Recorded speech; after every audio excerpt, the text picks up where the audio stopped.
de prier, tu n'es plus ma femme. Et c'est ce que la femme aussi est en train de dire à ce monsieur.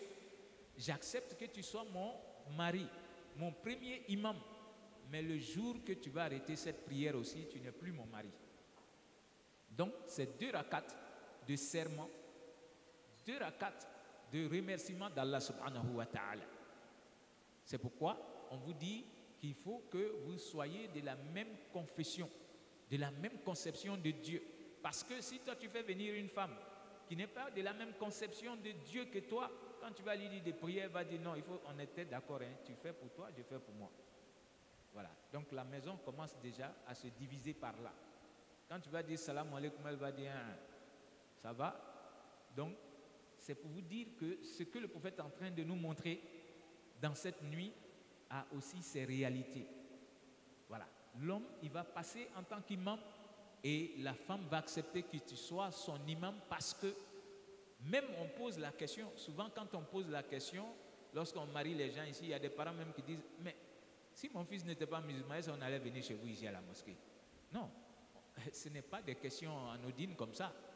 On le fait exprès. Quand ton père va dire devant tout le monde ici que tu es musulman, mais il ne faudrait pas que demain ta femme vienne se plaindre que monsieur ne prie plus. Subhanallah. Et ça, souvent ça arrive, hein. Monsieur arrête de prier. Il n'a pas de raison. Bon, vraiment, ma foi a baissé, je vais essayer de voir. Mais le prophète nous dit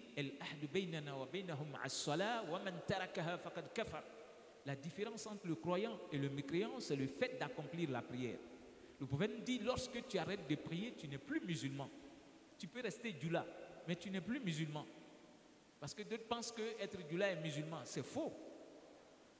Donc, tu as promis à cette femme-là de rester musulman. On a posé la question à ton père devant tout le monde ici, ou bien celui qui représentait ton père, il a dit que tu es musulman.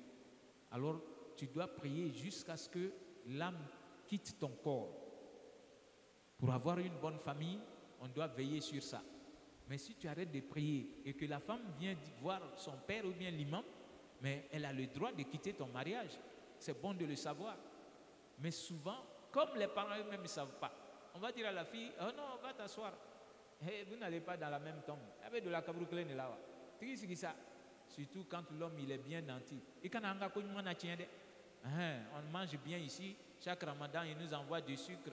Avec chaque tabaski, on a 2 bœufs. Et bœuf qu'on tient quoi tisser là. Na tisser là, on veut mon tien. Subhanallah. Wallahi, na tisser là, ni qui dento au boulot. Qui a mal long, habitat, qui a mal quitté banignon tchède. Parce que Dembe fait cabo, elle est quoi et trissi, voir coson. A été trissi, voir coson. Parce qu'il est à voir daran nebo et au kanachi. Subhanallah. Donc, pour qu'il y ait l'équilibre dans une famille, il faut faire attention à ces choses-là. Donc, on va plus loin. Le prophète va dire, après que vous ayez fait 2 rakats, il faut prendre un bol de lait que vous allez boire ensemble. Wallah, et tout ça, ce n'est pas anodin. C'est bon de toucher à tous ces aspects-là pour que les gens comprennent. Le prophète, il va faire boire du lait à la femme. Pourquoi? Lui-même, quand il devait aller chercher la prière lors de l'ascension, Dieu va l'éprouver avec 3 boissons. On a mis devant lui la première coupe dans laquelle se trouvait de l'eau. La deuxième, il y avait le lait. Et la troisième, il y avait l'alcool. Et Djibril va dire, Dieu dit de choisir entre ces 3 boissons pour te désaltérer avant de monter pour aller au ciel recevoir la prière.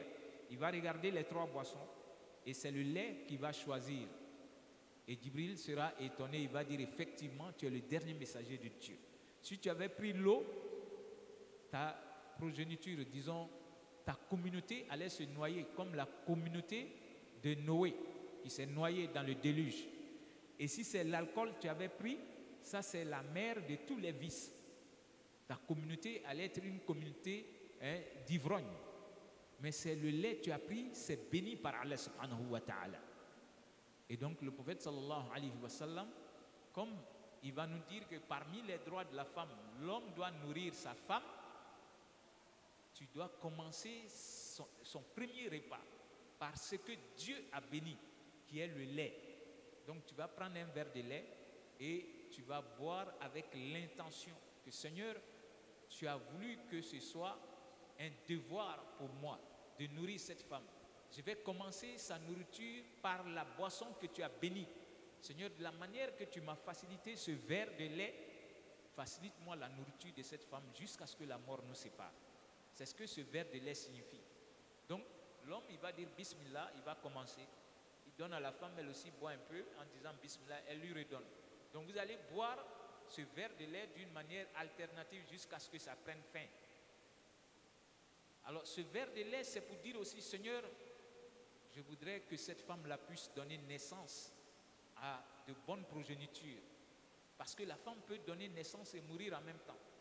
Comme la femme peut donner naissance, et puis il y a divorce, elle s'en va, elle te laisse ton bébé. Donc ce verre de lait, c'est pour demander à Dieu, Seigneur, fasse que cette femme-là soit une femme qui puisse procréer. Que ce ne soit pas une femme stérile. Parce que quand on fait venir une femme, c'est pour fonder une famille. Et donc le prophète sallallahu alayhi wa sallam, il fait qu'on boit ce lait pour demander à Dieu de nous permettre de nourrir cette femme-là avec ce qui est licite et de nous permettre aussi que cette femme puisse donner naissance à nos progénitures. Donc le lait, il n'est pas bu parce qu'on veut le boire seulement. Et donc on ne doit pas l'éliminer aussi. Dire que non, on ne boit pas de lait. Voilà, nous pour nous là, on va faire avec du champagne. Voilà, parce qu'on a vu les blancs le faire, il faut du champagne. On va acheter une bouteille à 500 000, subhanallah. Alors qu'on peut avoir une petite bouteille de lait qui fait un verre seulement. Il y a l'aspect spirituel derrière que le prophète a fait, c'est ce qu'on vise. Ce n'est pas comme vous êtes pauvre, il faut aller chercher une boisson. Non, la boisson préférée du prophète cette nuit-là était le lait et la sagesse derrière, c'est ce que je viens d'expliquer, il faut pouvoir le faire. Après le lait, il va dire, il faut prendre le toupet de la femme, les cheveux de son front et tu vas prier maintenant. Pourquoi les cheveux du front? Le prophète sallallahu alayhi wa sallam, Dieu a fait que lui, il peut voir certaines choses que vous et moi, on ne peut pas voir. Donc, il va dire que si il y a mauvais augure, on peut trouver mauvais augure sur trois choses. Soit la femme que tu vas marier, ou la monture que tu vas acheter, ou la maison où tu vas habiter. Voilà. Ces trois choses-là peuvent avoir, c'est-à-dire, comme chez les Gula, on le dit, le noro. Il y a des femmes, si elles viennent entrer dans ta vie et que toi, tu n'as pas fait cette prière, sois sûr et certain, si tu étais riche, tu seras pauvre.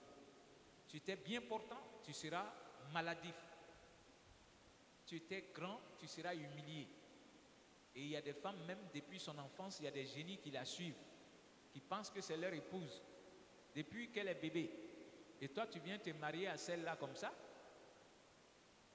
Chaque nuit, tu vas voir que il y a des gaillards qui viennent te bastonner dans ton sommeil. Tu te réveilles fatigué. Ou bien tu t'es couché à côté d'elle dans le lit. Mais le matin, tu te retrouves à la porte, elle est seule sur le lit là-bas. Ce sont les jeunes là qui font ça. Il y a des femmes comme ça. Par contre, il y a des femmes aussi, c'est ce que tous les hommes aiment. Mais comme nous, on ne sait pas. Sinon, il y a des femmes, si elles rentrent dans ta vie, Wallah, tu étais petit commis, tu seras premier ministre. C'est Dieu qui a écrit ça en elle. Tu étais pauvre, tu seras riche. Tu ne t'es pas connu, tu auras la grande réputation. Donc, il y a les deux dans l'être humain. Il y a un côté positif, négatif. Comme on ne voit pas, alors le prophète nous donne cette astuce-là. Lorsque la femme arrive, toi tu prends son toupet et tu fais cette prière. Allahumma as'aluka khayraha wa khayra ma jabalta alayhi wa a'udhu min sharriha wa sharri ma jabalta alayhi. Ça c'est, si vous voulez, l'anecdote du mauvais augure. Donc quand une femme arrive, qu'elle porte bonheur, si toi tu as fait ça, Wallahi, Dieu te donnera tous les bonheurs de cette femme-là. Jusqu'à souvent, ses parents seront jaloux même de toi. Que notre fille, tout ce qu'elle a, c'est pour elle et son mari d'abord, avant de nous regarder. Mais ça se demande à Dieu. Par contre, si tu n'as pas fait ça, et que cette femme-là est venue, il y a des femmes, quand elle arrive dans ta vie, tu l'as touchée net sans faire cette prière-là, Dieu l'a créée pour que son premier mari la meure. Oui. Et même s'il n'y a pas de place à William Civil, on va trouver pour toi. Parce que tu n'as pas voulu imiter le prophète Mohammed sallallahu alayhi wa sallam. Tu vas mourir. Donc, ce n'est pas écrit sur le front de la femme. Quand elle arrive, le prophète te donne ce moyen-là pour te protéger. Tu dois faire cette prière-là, chers frères et sœurs. Et ça peut être fait dans la langue que vous maîtrisez mieux. Donc, on prend le toupet de la femme et on dit Allahumma as'aluka khayraha. Seigneur, je te demande le bonheur de cette femme et le bonheur pour lequel tu l'as créée. Et je cherche refuge en toi contre le malheur de cette femme et le malheur pour lequel tu l'as créée. Donc si vous le faites, vous êtes sous protection d'Allah subhanahu wa ta'ala. Dans tous les deux cas, vous êtes sauvés. Par contre, si vous ne l'avez pas fait, mais vous êtes exposé encore à beaucoup de calamités. Parce que vous ne voyez pas ce qui est caché. Et c'est le messager de Dieu qui peut vous apprendre. Et après cela, il va dire lorsque vous devez avoir la copulation, donc il faut s'adresser aussi à Allah subhanahu wa ta'ala avant les rapports intimes. Et ça, ce n'est pas spécifique à ce jour-là. C'est à tout moment. Il va dire l'homme et sa femme, tous deux maintenant, vous devez faire cette prière-là. Bismillah. Wallahi, c'est tellement facile. Pour manger, on dit Bismillah. Pour prendre place dans sa couchette, on doit dire Bismillah. Donc pour avoir les rapports intimes, il ne faut jamais oublier de dire Bismillah. Alors Bismillah, Allahumma jannibna shaitan wa jannib shaitan ma razaqtana. C'est ce qu'il ajoutait dessus. Même si tu ne connais pas ce surplus-là, mais le fait de dire Bismillah, ça veut dire que tu es d'accord que c'est Allah subhanahu wa ta'ala qui peut me donner la bonne progéniture. Alors je m'adresse à Allah subhanahu wa ta'ala parce que en faisant cet acte-là qui est qu'on aura des rapports intimes, c'est un acte d'adoration de Dieu. Donc je m'adresse à Allah subhanahu wa ta'ala. Wallah, le prophète dit, si vous avez pu dire Bismillah, toi et ta femme, et que Dieu a voulu qu'il en résulte un enfant, Satan ne peut rien contre votre enfant. Donc ce sont les parents qui doivent être soucieux de la nature de l'enfant avant la conception de l'enfant. Parce que demain, c'est ton enfant qui va porter ton nom. C'est ton enfant qui va porter le nom de la famille, de la tribu. Et c'est cet enfant-là qui doit être un bras valide de la société, du pays. Donc tout bon parent doit être soucieux de la nature de l'enfant qu'on demande à Dieu. On ne demande pas seulement Dieu donne-moi un enfant, Dieu donne-moi un enfant. Dieu il en a tellement. Il va te donner un enfant qui viendra te gifler tous les matins. Et si tu n'as pas giflé quand il sort, avant qu'il ne revienne, tu as peur. Parce que tu ne sais pas quel problème il va aller chercher dehors pour venir jeter sur toi. Alors, de ce fait, le croyant, à chaque fois, il s'adresse à Allah subhanahu wa ta'ala. Donc, on peut aussi passer aux entraves de l'équilibre de la famille. C'est bon qu'on en cite quelques-uns. Pour qu'il y ait équilibre dans une bonne famille, il y a des entraves, il y a des choses qui feront qu'il n'y aura pas de bien-être chez vous, il n'y aura pas d'équilibre dans votre famille. Parmi ces choses, il y a le mensonge. Dans une famille où c'est l'homme qui sait mentir, ou bien c'est la femme même qui ment beaucoup, c'est qu'il n'y aura pas de tranquillité là-bas. Il n'y aura pas d'équilibre dans tout ce qui est fait dans cette famille-là. Et même les enfants vont apprendre vite, parce que papa sait tellement mentir, alors que les enfants, eux, ils apprennent en nous regardant. Alors, parmi les entraves de l'équilibre de la famille, il y a le mensonge. Parmi les entraves aussi, il y a le manque de communication. Dans toute famille où les gens refusent de s'asseoir et discuter, vous irez au divorce. Donc il faut qu'il y ait communication entre l'homme et sa femme pour qu'il y ait équilibre dans votre famille. Parmi les entraves aussi, il y a le complexe de supériorité. Quand c'est l'homme qui pense que lui il est supérieur à la femme. Ou bien c'est la femme qui pense que moi-même j'étais accepté, sinon vous là vous êtes forgeron. Et nous on est je ne sais pas, on est peul, on est ceci, subhanallah. Alors que Dieu nous a créés tous d'Adam. Le prophète Mohammed sallallahu alayhi wa sallam est le meilleur des hommes. Mais il va accepter que sa propre cousine, c'est-à-dire la fille de sa tante, il va la marier à son esclave. Pour montrer que quand quelqu'un dit la ilaha illallah, Muhammadur Rasulullah sallallahu alayhi wa sallam, chez lui c'est le premier critère de choix. Ensuite, s'il est doté de bon caractère, alors le prophète dit marie-toi. Lui n'a pas parlé de richesse. C'est à cause de ce troisième critère que nous on a ajouté que nos cours sont pleins de nos filles aujourd'hui. Parce que quand quelqu'un arrive, au lieu de demander est-ce qu'il est musulman, est-ce qu'il est doté de bon, on demande d'abord avec mon bara là. C'est bara nous on met premier devant. Qu'est-ce qu'il fait? Quand on dit c'est le directeur, oh, Anta de la Kula. Voilà, Alhamdulillah, il sera comme Nana. On est content tout de suite. Abid de l'homme, Atiseriwa, on s'en fout de tout ça. Donc, qu'Allah ait pitié de nous. Alors, parmi les entraves aussi, il y a la dépravation des mœurs. La dépravation des mœurs. Et je donne comme exemple, arrêter de prier ou bien consommer des stupéfiants. L'homme fait tout ça. Quand ça est dans une famille, la femme a le droit de quitter ton mariage. Tu ne pries pas. Ou bien toi, tu t'es spécialisé, tu t'habilles joliment, tu as toujours une mallette. Quand on demande, oui, je suis en affaires, quelle sorte d'affaires? Toi, tu vas chercher la drogue dans d'autres pays pour venir faire entrer dans notre pays et tu vas distiller ça dans les quartiers. Tu es tout le temps bien sapé. Oui, je suis en affaires. Alors que c'est la drogue que tu vends. Subhanallah. Tu détruis notre société. Tous les enfants qui vont en consommer, ils ont leur péché. Mais toi, devant Dieu, tu es responsable. Donc, il faut nourrir sa famille de ce qui est licite. Il faut nourrir sa famille avec du licite. Parce que Dieu nous demandera comment tu as nourri la femme et les enfants. Donc, il ne faut jamais tricher pour les nourrir. Il ne faut pas aller chercher ce qui est illicite pour venir les nourrir. Comme d'autres qui ont des caisses noires. Lui, il est connu pour ça. Tu viens, tu as besoin de crédit 100 000 francs. Lui, il ne donne pas 100 000 francs comme ça. Tu dois payer à 125 000 ou 150 000. Tout de suite, il n'y a pas à aller pour revenir. Il te donne et tu signes des papiers pour dire que tu dois rembourser à 150 000. Et c'est de ça, lui, il vit. Et il est musulman.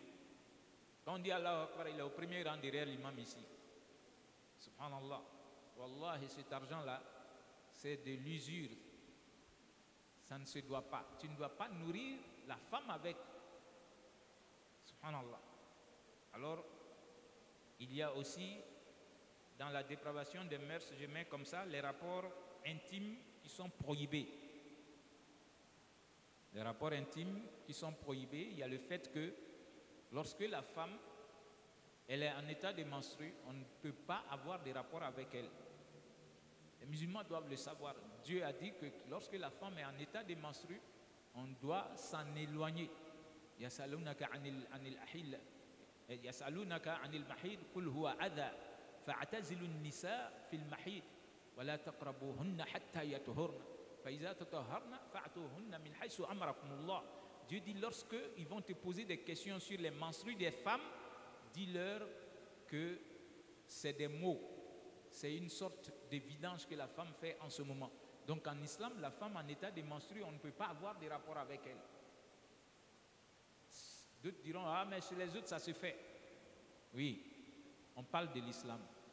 C'est Dieu qui a créé l'être humain, il nous connaît mieux. Lorsque la femme est dans cet état, vous trouverez qu'il y a d'autres même qui feront d'elle une saleté. C'est-à-dire que c'est comme si elle est souillée. Il y a d'autres qui le font dans leur religion.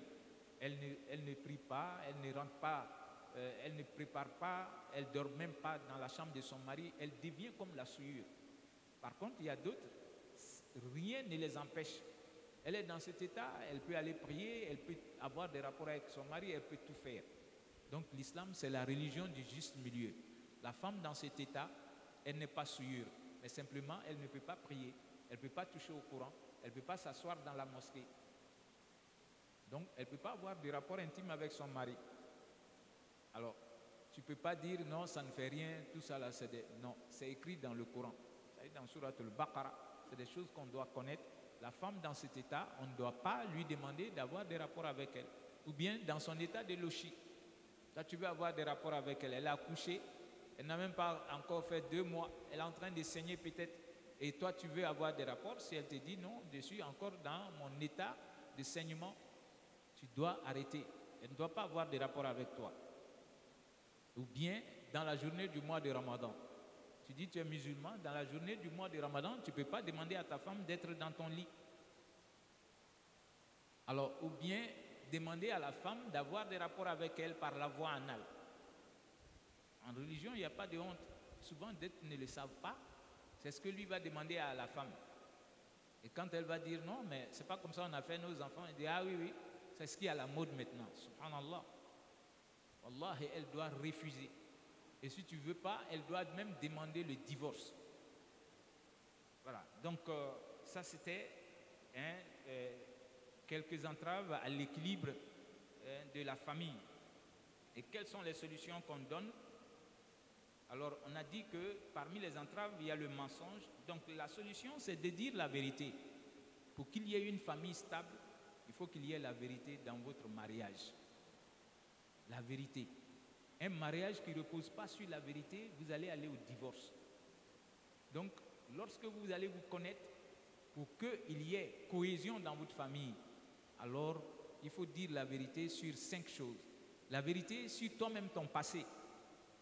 La femme qui va venir être ta femme là doit connaître, parce qu'elle peut penser que tu te connais, mais peut-être qu'il y a un pan de ta vie qu'elle ne connaissait pas. Donc il faut lui dire la vérité pour ne pas que demain quelqu'un vienne dire celui-là, c'est celui-là que tu as eu, hey, tu ne le connais pas. C'est un souci. Il était drug dealer, il était. Avant que les gens ne parlent de toi, toi-même il faut dire ta vérité. Donc il faut dire la vérité sur ton passé. Tu avais des enfants cachés, des mères différentes, quoi, il faut dire la vérité parce que ça peut te rattraper demain. On a déjà vu des gens qui viennent se plaindre, ah, elle n'aime pas mes enfants, mais est-ce que toi tu as parlé de tes enfants avant de faire le mariage avec elle? Donc il faut dire la vérité sur son passé. Quand les gens commenceront à dire, parce que ça c'est l'homme africain, c'est celui-là toi tu as eu, ou bien c'est celle-là toi tu as eu, elle est. Tu dis, hey, ce que moi je connais de sa vie là, toi tu ne connais pas. Voilà, c'est lui-même qui m'a dit des choses que toi tu ne peux pas connaître. S'il te plaît, je l'ai choisi, c'est bon, nous on va rester mariés. Donc il faut dire sa vérité avant que les autres ne viennent dire d'autres vérités sur toi. Alors il faut dire la vérité aussi sur ses moyens. Tu as pris une femme qui va venir vivre avec toi. Toi, ton salaire, c'est 100 000 francs. Dis à la femme, j'ai mes 100 000 francs. Lorsque je les reçois, je paye ma maison, je m'occupe des utilités de la maison, je donne ceci à mes parents et voilà ce que j'épargne. Parce que je me dis, demain, même si je dois avoir 50 000 en épargne, j'épargne un peu quand même. Pour ne pas que ta femme qui va venir soit tellement contente d'être mariée et qu'elle se retrouve dans tous les clubs d'Abidjan. Il y a groupe de Bazin, groupe de Wax, groupe, et tout ça, mon mari. Puis c'est toi, tu as montré que toi, tu es le fils de Rockefeller, en train de mentir, oui, j'ai une villa à Assini, j'ai construit une villa à Yamsoukro. Et ça, c'est quand tu ne t'es pas marié. Hein. Si tu es marié, là, tu dois dire la vérité sur tes moyens pour que la femme sache que mon mari a ses limites, moi aussi, je dois avoir mes limites. Il faut dire la vérité sur ta famille. Il ne faut jamais avoir honte de sa famille. Il faut dire la vérité qui tu es. Qui est ton père, qui est ta mère. Celle qui va venir vivre avec toi. Et ce que j'ai dit là, c'est vice-versa. Hein? C'est réciproque. Ce que l'homme va dire comme vérité, c'est ce que toi, femme aussi, tu dois dire. La vérité sur ton passé. La vérité sur tes moyens. Et la vérité aussi sur ta famille. Celui que tu vois, c'est mon père biologique, ou bien c'est mon oncle, c'est lui qui m'a élevé. Moi, mes parents n'étaient pas lettrés, mes parents n'étaient pas riches. Ils m'ont éduqué quand même, ils m'ont envoyé à l'école. Ils ont souffert pour que je sois ce que toi tu vois aujourd'hui. L'homme que tu vois aujourd'hui, mes parents étaient comme ça. Ou bien moi, dans ma famille, tout le monde n'est pas musulman. Voilà, on a une famille où tout le monde est libre de choisir sa religion. Comme ça, si demain on va dans votre famille pour une cérémonie, je ne serai pas choqué de trouver que ton oncle est en train de boire l'alcool, ou bien il est l'heure de prier, toi et moi seulement, nous nous levons pour prier, et puis je vois le reste de la famille qui ne prie pas. C'est pourquoi je dois te dire la vérité sur ma famille. Je dois te dire la vérité sur mes parents. Mon père, il n'est pas compliqué. Voilà comment il faut aller avec lui pour vivre en paix avec mon père. Voilà, c'est maman qui est un peu souvent... mais il faut savoir l'apprendre. Voilà comment apprendre maman. C'est toi qui me montres qui est ta famille. Comment je peux entrer dans ta famille. Donc il faut dire la vérité sur sa famille. Alors, il faut dire la vérité sur sa santé. Pour qu'on réussisse une bonne famille, c'est l'homme qui doit dire à la femme, je suis diabétique, je suis. Voilà les remèdes que je prends. Et donc quand tu vas me voir les prendre, il ne faut pas être apeuré. Elle doit savoir. Parce que demain, si tu fais une crise et que tu tombes quelque part, on t'envoie à l'hôpital, c'est elle qui peut tout de suite aider le médecin à te sauver.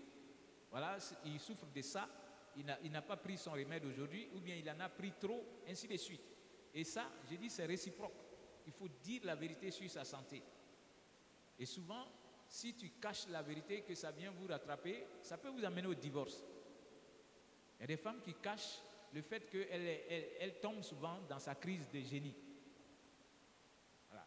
On a vu tout ça. Toi, tu as caché à l'homme. Tu faisais tes crises parce que tu étais chez tes parents. Maintenant que vous êtes mariés, il faut dire la vérité à ton mari. Parce que si tu ne dis pas la vérité, le jour que tu viens faire crime, et lui, il te voit en train de gesticuler là-bas, il fuit pour aller passer il va aller s'arrêter à la porte d'abord pour te regarder là-bas. Et puis après, appeler tes parents maintenant. Ah, Gina Banale Oulila. Si c'est un grand peureux là, c'est fini, le mariage est fini. Gina. Alors moi, je ne fais pas parler avec Génie. Donc vous avez caché son affaire de Gina là jusqu'à vous me l'avez amené ici. Je n'en veux plus. Parce que si c'est fait par là avec Génie là, je ne suis pas dedans. On va tout faire. Ah, imam, tu as dit de dire la vérité. Eux, ils ont caché la vérité. Bon, donc, il faut dire, j'ai ce problème. Si l'homme doit t'assister, il va t'assister et il sera d'accord que s'il y a une crise, ce jour-là, il n'ira pas au boulot. Il sera là, il va t'assister jusqu'à ce que tu reviennes à toi-même. Et parce que ça arrive, hein. Wallahi, ça arrive souvent.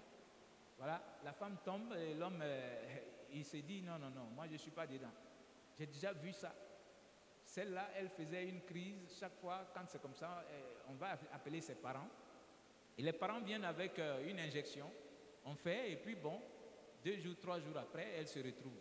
Mais une fois, il a un ami médecin qui n'est pas Kwapato, qui est venu, qui s'est retrouvé chez lui, et puis bon, lui, il va trouver qu'on avait fini de faire l'injection. Il va voir le flacon, il va demander, il dit, tu as fait ça sur qui? Il dit, non, c'est sur madame. Ah bon, quand tu m'avais dit qu'elle ne se portait pas bien là, c'était ça que oui. Chaque fois quand ça arrive, bon, ses parents viennent avec, et puis on fait, comme ça, ça passe. Ah, le gars dit, mais qu'est-ce que ses parents ont dit par rapport à ça? Non, ils disent que vraiment, elle fait ce malaise-là, et vraiment, eux, ils ne comprennent pas, mais on leur a prescrit ça. Ah, le médecin dit, moi, j'ai te dit la vérité. Ça, on fait ça quand les gens sont fous. Il dit quoi? Fou, que oui. Ah, donc moi, ma femme, là, elle est folle comme ça. Donc, il a fait venir les parents pour dire que donc vous m'avez envoyé une folle. Souvent, elle veut me frapper ici. Elle a déjà giflé ma mère. Donc, quand on dit que c'est Gina Banaladja, c'est pas génie. Ça, là, c'est vraie folie même. Donc, je n'en veux plus. Voilà. Souvent, nous aussi, on est comme des médecins. Et cette femme-là se déporte. Que c'est Oussa Doumia qui peut parler. Elle est venue, je l'aime tellement. Oh ben, il faut lui dire, je ne peux pas vivre sans lui. Mais pourquoi il veut? Il dit, il ne veut plus de moi. Il ne veut plus de toi comme ça. Je ne sais pas. Maintenant, quand l'homme allait sortir ça là, il me dit, même si c'est toi, imam, tu vas garder au Klingoni. Non, la folie, ça je ne peux pas. Il faut être honnête. Ce que toi-même tu ne veux pas accepter là, tu ne veux pas demander pardon là-bas. Donc, qu'Allah ait pitié de nous, qui nous aide à trouver la bonne solution. Donc, il faut dire la vérité sur ces projets. Voilà. Donc, pour dire que les entraves, il y a le mensonge et c'est la vérité qui fera qu'il y aura l'harmonie dans votre couple. Alors, on a dit que le manque de communication. Donc, il faut communiquer. Il faut savoir à quel moment on va discuter avec l'autre et quels sont les propos qu'il faut trouver pour communiquer avec l'autre. Voilà. Lorsque ça ne va pas, il faut choisir le moment opportun. C'est chacun qui connaît son couple. Tu sais que le monsieur, quand il vient du boulot, il faut qu'il se lave d'abord, qu'il finisse de manger. Là, tu lui dis, chérie, je veux qu'on parle. Voilà. Il faut connaître le moment opportun pour parler avec quelqu'un. Et quand vous venez vous asseoir aussi, il faut trouver les bonnes paroles pour ne pas choquer l'autre. Il faut trouver la bonne parole, la bonne manière de faire. Comme ça, il t'écoute. Et donc, tu commences par toi-même. Chérie, tu m'as fait ceci, cela. Ça m'a choqué, tu parles. Et lui, il peut tout de suite avoir des remords d'avoir choqué celle qui va faire ses enfants, celle qui est sa femme, qui est son second. Mais quand tu viens commencer, hey, toi qui es assis là, je croyais que tu étais musulman. Jaïle était slamaï, jaïle était kafri. Ah, Tu es quand l'outil qui te corrompt là, c'est que tu as free. Non, moi je t'écoute plus.